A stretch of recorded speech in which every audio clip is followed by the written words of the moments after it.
রাতভর ডিবি অফিসে আনিসুল হক ও সালমান এফ রহমানের সাথে যা যা ঘটল। গতকাল নৌপথে পালানোর সময় কোস্টগার্ডের হাতে গ্রেফতার হন শেখ হাসিনা সরকারের বেসরকারি শিল্প ও বিনিয়োগ বিষয়ক উপদেষ্টা সালমান এফ রহমান ও আইনমন্ত্রী আনিসুল হক।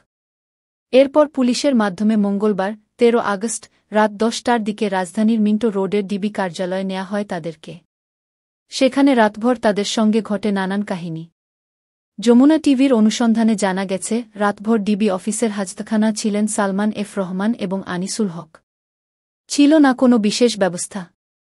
আসামিদের জন্য নির্ধারিত স্বাভাবিক খাবার খেতে দেয়া হয় তাদের। এছাড়া ভিআইপি আসামির ক্ষেত্রে মাঝে মাঝে বিশেষ ব্যবস্থা রাখে গোয়েন্দা পুলিশ। কখনো কখনো পরিবার থেকে পাঠানো খাবার খেতে দেয়া হয়।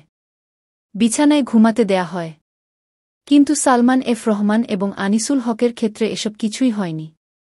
অন্য আসামিদের মতো হাজতের মেঝেতেই ঘুমাতে হয় তাদেরকে। এদিকে হেভিওয়েট আসামি গ্রেফতারের পর মঙ্গলবার রাতে ডিবি অফিসের মধ্যে ছিল রুদ্ধশ্বাস অবস্থা।